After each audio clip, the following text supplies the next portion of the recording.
오늘 아침에는 눈동자처럼 지키시는 하나님이라는 제목으로 방금 읽은 스가랴서 2장 1절부터 13절까지 말씀을 함께 나누도록 하겠습니다. 이 스가랴서라는 이 소선지서는 스가랴가 보았던 8개의 환상이 기록된 선지서, 그리고 구약의 책으로 알려져 있는 책입니다. 성경에 이 나타나는 이 여러 가지 환상들이 있는데, 이 환상들은 단순히 인간이 꿈을 꾸는 어떤 꿈 같은 것이 아니라 하나님께서 인간에게 또 자신의 백성들에게 자신의 뜻을 또는 자신의 계획을 드러내실 때 사용하셨던, 계시하실 때 사용하셨던 방식이었습니다. 환상은 인간이 이루고 싶은 꿈같이 인간의 중심의 목적으로 쓰여지는 방법이 아니라 철저히 하나님께서 자신의 계획을 이루기 위해서 자신들의 백성들에게 자신의 뜻을 계시하던 방법, 그것이 바로 성경에 기록된 환상의 목적입니다. 환상을 보여주실 목적에는 다양한 목적들이 있는데 몇 가지만 말씀드리겠습니다. 먼저 자신의 뜻을 정확하게 자신의 뜻을 이 환상이라는 그림으로 보여주기 위해서 사용하십니다. 하나님께서는 눈에 보이시진 않지만 환상을 통해서 보이는 그 그림 언어를 통해서 자신이 전하고자 하는 그 진리를 시각적으로 보여주시기 위해서 자신의 백성들에게 보여주시는 것, 그것이 환상의 한 가지 목적이었습니다. 자신의 뜻을 보여줌으로 인해서 앞으로 내가 이런 일들을 해 나갈 것이다라는 것들, 그것을 계시하기 위해서 환상을 보여주셨던 것이죠. 또 환상을 보여주시는 또 다른 목적이 하나 있다면은 바로 자신의 백성들로 하여금 자신을 돌아보고 자신의 죄를 깨닫게 하기 위해서 환상을 보여주셨던 때도 있습니다. 자신들의 죄를 깨닫게 하고 회개를 촉구하기 위해서 하나님은 이 환상을 보여주시고 그 죄가 얼마나 무서운지, 그리고 그 죄에 이어서 따라오게 될 심판의 현실을 보이시면서 자신의 백성들을 회개로 이끌기 위해서 환상을 보여주셨던 때도 있었습니다. 환상의 또 다른 목적은 하나님의 백성에게 이 희망과 소망이 사라진 자신의 백성들에게 다시 한번 소망을 주기 위해서 환상을 보여주시기도 하십니다. 이 성경 속에서 나타나는 이 많은 환상들은 이 절망의 시대를 살아가야 했던 이 하나님의 백성들에게 주어진 하나님의 위로와 어떤 소망이 담겨진 메시지, 그것이 바로 또한 환상이 갖고 있는 또 하나의 목적이었습니다. 하나님께서는 구약 여러 환상들을 통해서 특별히 이 예루살렘과 유다가 망하고 난 이후에, 이스라엘이 망하고 난 후에 이 포로의 생활을 했어야 됐었던 자신의 백성들에게 내가 너희와 여전히 함께하고 앞으로도 함께할 것이고 내가 반드시 너희를 회복시킬 것이다 라는 약속을 전하기 위해서 수많은 환상들을 자신의 선지자들 통해서 자신의 백성들에게 전했고 그 소망의 메시지를 전했습니다. 그러므로 환상은 두려움의 대상이 아니라 소망을 전하는 방법이었다는 말씀이죠. 바로 오늘 본문인 스가랴서 2장은 이 여러 가지 환상들 중에서 자신의 백성들에게 소망을 주기 위한 목적으로 환상을 사용하고 계시는 하나님의 모습을 우리는 볼 수 있습니다. 오늘 2장에 나타나는 이 스가랴서의 이 측량줄 잡은 사람의 환상은 이 스가랴서에 등장하는 8개 환상 중에서 이 세 번째에 해당되는 환상입니다.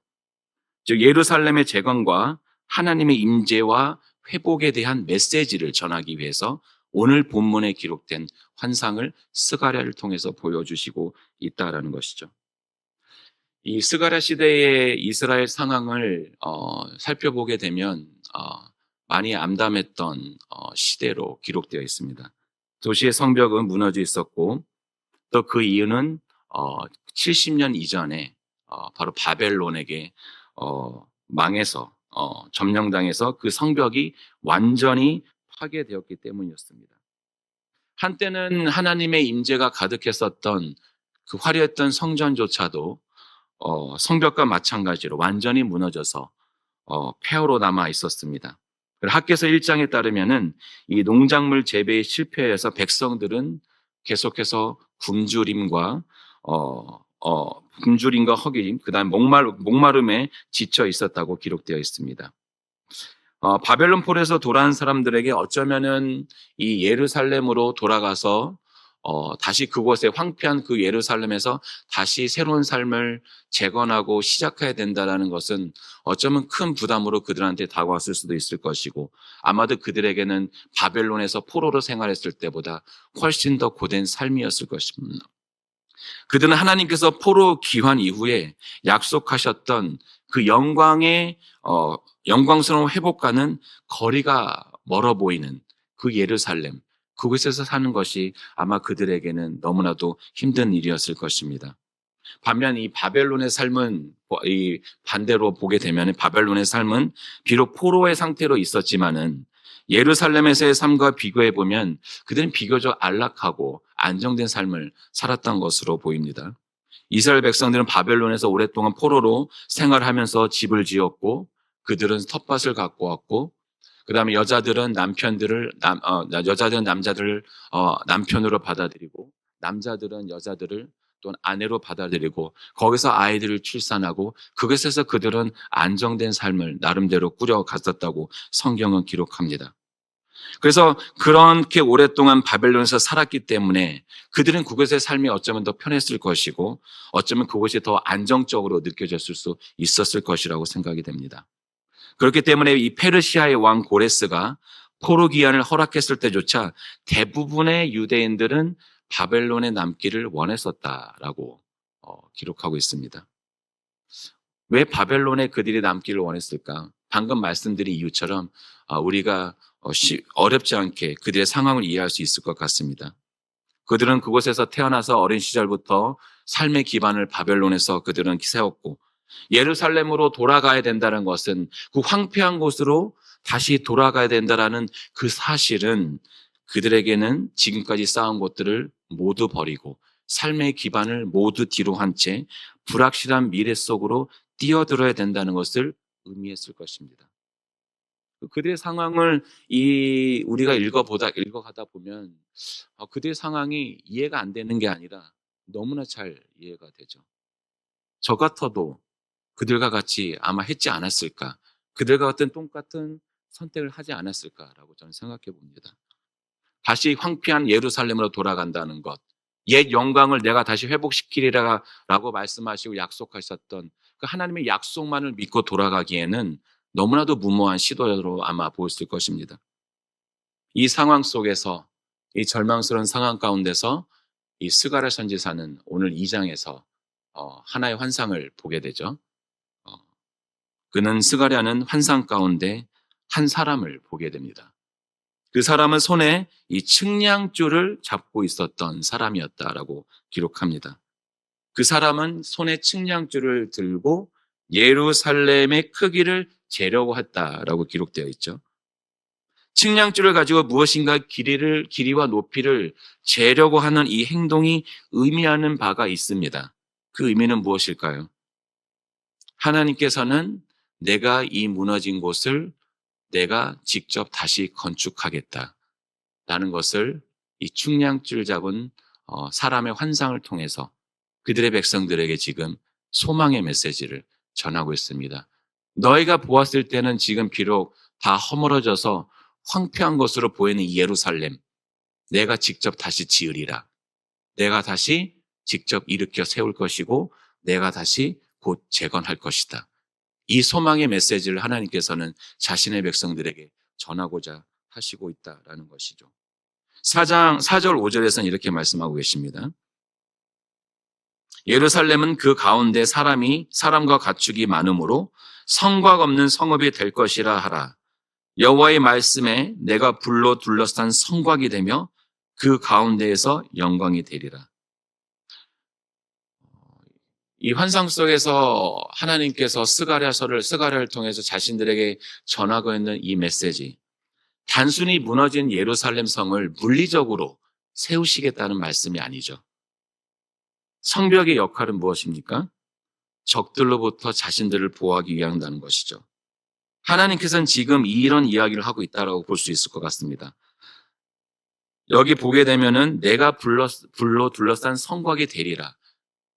돌로 된 성곽을 내가 지으는 것이 아니라 내 자신이 너희들에게 불로 둘러싼 성곽이 되어서 내가 너희를 지킬 것이다라고 하나님께서 자신이 성곽이 되어 주시겠다고 오늘 본문 말씀에서 이야기하고 있는 것이죠. 지금 이런 이야기를 하고 계시는 거죠. 내가 너희들의 보호막이 되어 주겠다. 내가 불로 둘러싼 성곽이 되어서 너희를 감싸주도록 하겠다. 너희는 두려워하지 말고 절망하지 말고 불안해하지 말아라.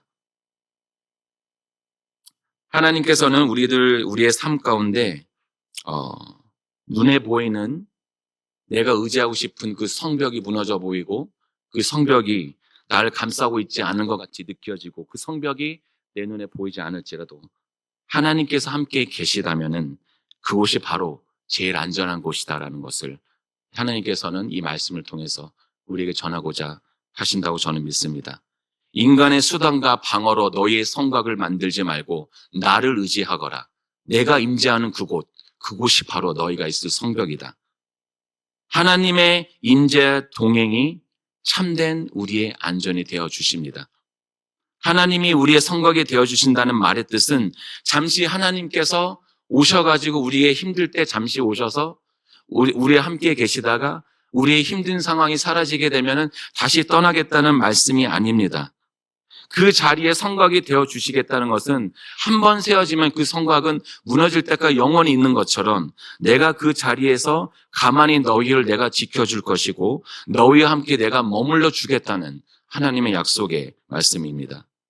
잠시 우리를 돕고 나서 멀리 떠나시는 분이 아니라 우리 하나님께서는 우리와 함께 영원히 함께 하신다는 임마누엘 하나님이시라는 것을 이 불각에 불로 쌓여진 성곽을 표현을 통해서 우리에게 말씀하고 계시는 것이죠.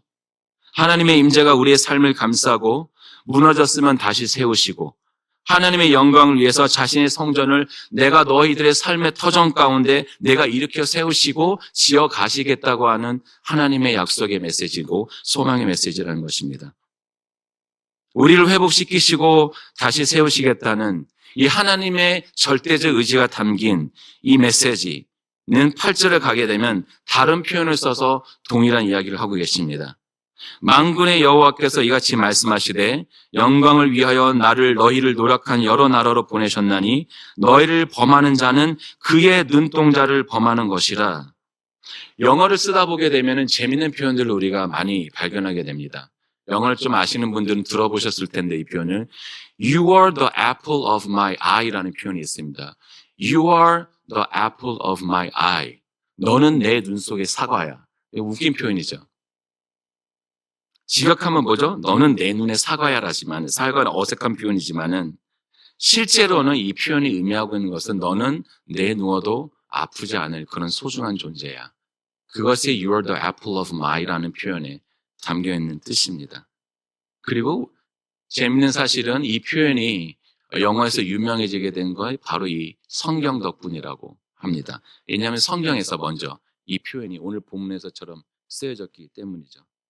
성경의 여러 구절들을 보게 되면 하나님께서는 자신들의 백성들을 내가 너희를 눈동자처럼 지키리라 라는 표현들이 가끔씩 특별히 구약에서 자주 등장합니다. 대표적인 예는 신명기 32장 10절이 아마도 그 대표적인 구절이라 할 수 있을 것 같습니다. 신명기 32장 10절입니다. 여호와께서 그를 황무지에서 짐승이 부르짖는 광야에서 만나시고 호위하시며 보호하시며 자기의 눈동자같이 지키셨도다. 그러므로 이 표현은 하나님께서 자신의 백성들을 대하실 때 얼마나 귀하게 여기시고 얼마나 소중하게 여기시는가를 최상급으로 강조하실 때 이 표현을 사용한다고 볼 수 있습니다. 하나님께서는 우리를 바라보시고 눈동자 너무나도 연약한 부위죠. 그리고 이 눈동자가 다치게 되면 우리의 삶은 완전히 무너지게 됩니다. 그만큼 내가 너희를 소중히 생각하고 그만큼 내가 너희를 내가 사랑한다라는 하나님의 사랑의 최상급 표현이 바로 이 문장 하나에 담겨 있습니다.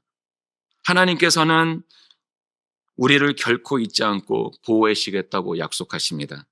하나님은 우리를 눈동자처럼 소중히 여기시고 지키시겠다고 자신의 백성들에게 약속하십니다. 우리를 해치는 자는 곧 하나님 자신의 눈을 찌르는 것 같다고 말씀하고 계신 거죠. 누군가가 와서 너희를 공격하고 너희를 아프게 할 때 내가 그 아픔을 똑같이 느낀다. 너의 눈동자를 찌르는 자는 나의 눈동자를 찌르는 것과 같다라고 말씀하시고 우리를 향하시는 그 사랑을 최상급으로 하나님께서 표현하고 계시는 거죠. 그러면 우리는 우리의 성벽이 무너져 있다 할지라도 우리는 두려워할 필요가 없죠.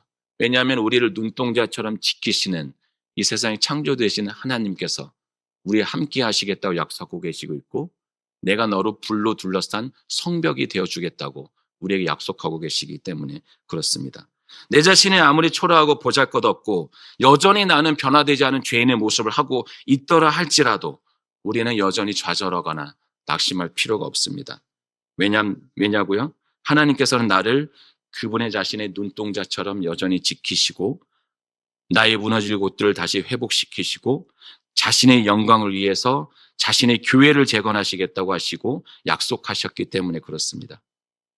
우리는 무너진 곳에서 다시 시작하면 되고 황폐한 곳에서 다시 시작하면 됩니다. 성벽이 없다 할지라도 하나님께서 우리의 성벽이 되어주시겠다라고 약속하셨기 때문에 우리는 그 약속의 말씀을 붙들고 다시 일어서서 걸어가면 되는 것입니다. 하나님께서는 반드시 우리의 성벽이 되어주실 것이고 그 약속을 믿는 것, 그것이 바로 하나님이 믿는 우리가 가져야 하는 자세일 것입니다. 결국 우리를 향한 하나님의 사랑이 교회는 우리를 회복시키시고 재건하시겠다는 그 약속의 근거가 되는 것이죠. 우리에게 어떤 조건을 내것이고 하나님께서는 너희가 이 조건을 만약 충족시키면은 너희가 만약 저런 조건을 충족시키면 그때 내가 너희를 다시 세울게라고 하나님께서는 조건적인 약속을 내거시는 분이 아니시죠. 하나님께서는 조건적 사랑 아니라 절대적으로 무조건적으로 그 사랑을 우리한테 주시고 그 사랑의 근거에서 그분의 약속, 그 사랑의 근거에서 우리는 비로소 하나님의 약속에 대해서 신뢰를 할 수 있게 되는 것입니다. 요한복음 3장 16절 첫 구절 어떻게 되어 있습니까? 하나님이 3장 16절 보면 첫 구절이 이렇게 시작하죠. 하나님이 세상을 이처럼 사랑하사 독생자를 주셨으니 우리가 먼저 사랑하고 우리가 먼저 하나님의 내거신 조건을 충족했기 때문에 자신의 독생자를 주시는 것이 아니라 아무것도 우리는 사랑할 것이 없는 자들임에도 불구하고 여전히 우리는 하나님을 거부하고 하나님의 명령을 따르지 않고 불순종하는 여전히 그런 패역한 자들임에도 불구하고 하나님께서는 세상을 이처럼 먼저 사랑하사 우리를 먼저 사랑하시는 그 사랑이 있기 때문에 우리는 여전히 소망을 갖고 걸어갈 수 있는 자들입니다. 독생자를 우리에게 주시기 전 그는 이미 세상을 따르고 그 안에 속해 있었던 죄인된 우리를 먼저 사랑하셨다라는 것입니다. 그 사랑이 없었다면 이 자리에 지금 오늘 우리도 앉아서 하나님의 말씀을 듣고 있을 수 아마 없었겠죠. 우리를 향하신 이 하나님의 무한하고 끝이 없고 멈출 줄 모르는 사랑이 하나님께서 반드시 우리를 회복시키겠다는 그 약속을 이루는 원동력이 되고 우리가 그분을 신뢰할 수 있게 되는 근거가 되는 것입니다. 그 사랑이 있는 한 하나님께서는 여전히 우리 가운데 임재할 것이고 여전히 우리의 삶을 불같은 성곽이 되어 주셔서 우리의 삶을 에워싸 주실 것이고 우리와 늘 함께 할 것이기 때문에 그렇습니다.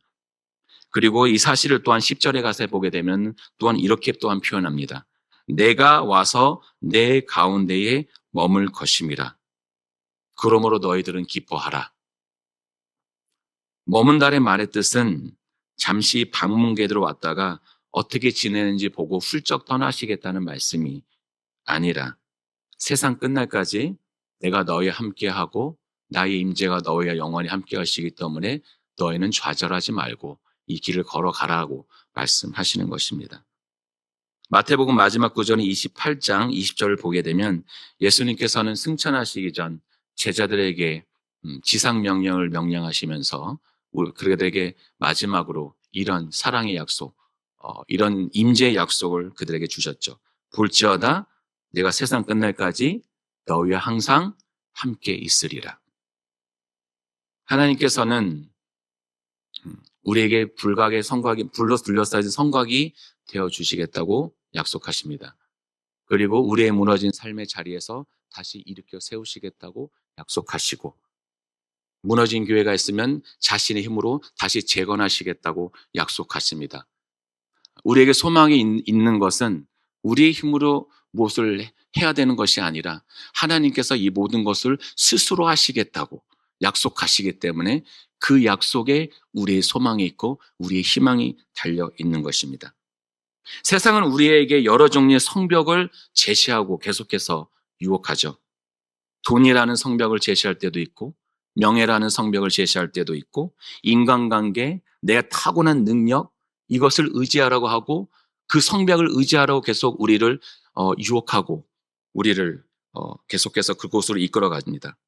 하지만 진정한 보호와 안전은 하나님의 그 말씀과 말씀을 통해 우리에게 임하시는 하나님의 그 임재 속에서만 주어진다는 사실을 믿으시길 바랍니다. 그리고 하나님의 그 임재만이 영원한 우리의 성벽, 영원히 무너지지 않을 우리의 삶의 성벽이 되어주실 것을 믿으시기 바랍니다. 하나님께서 함께 하시면 우리는 어떤 환경 속에서도 무너지지 않습니다. 오히려 굳건히 세워져 가죠. 그 이유는 하나님께서 우리에게 다음과 같이 오늘의 스가랴서 2장 말씀을 통해서 약속하고 계시기 때문에 그렇습니다. 내가 너의 불성곽이 되어 주리라. 내가 너를 나의 눈동자처럼 지키리라. 내가 와서 내 가운데 머물 것임이라. 나의 느낌이 어떻든 간에 여러분들이 살아가면서 환경 가운데, 이 제약된 환경 가운데 느끼는 어떤 부정적인 느낌을 가질지라도 그 인간적 느낌과 감정에 속지 마시기 바랍니다. 나의 감정에 내가 유혹돼서 넘어간 순간 우리는 하나님을 떠나게 되고 하나님의 약속의 말씀을 버리게 되고 세상을 의지하게 되는 것이죠. 여러분들에게 그 환경적 제약으로부터 오는 그 인간적 느낌, 나는 할 수 없어, 나는 무너졌기 때문에 다시 세워줄 수 없어라는 세상의 거짓말에 속지 마시기 바랍니다. 왜냐하면 오늘 성경 말씀은 하나님은 여전히 오늘도 변함없이 나의 무너진 삶을 하나님의 영광을 위해서 회복시키시고 재건해 가시고 계시다는 것을 말씀하고 계시기 때문에 그렇습니다. 나를 자신의 눈동자처럼 사랑하시기 때문에 자신의 아들까지 나를 위해 보내신 그 아버지의 사랑을 신뢰하시는 여러분들이 되시기를 주님의 이름으로 축원합니다. 하나님께서는 여러분들의 불성각이 되어주셔서 여러분들의 무너진 삶을 에워싸 주실 것이고 여러분들과 마지막 날까지 함께 하실 것입니다. 그 믿음을 가지고 오늘 하루도 믿음의 길을 걸어가시는, 삶을 살아내시는 축복이 임하기를 주님의 이름으로 축원합니다.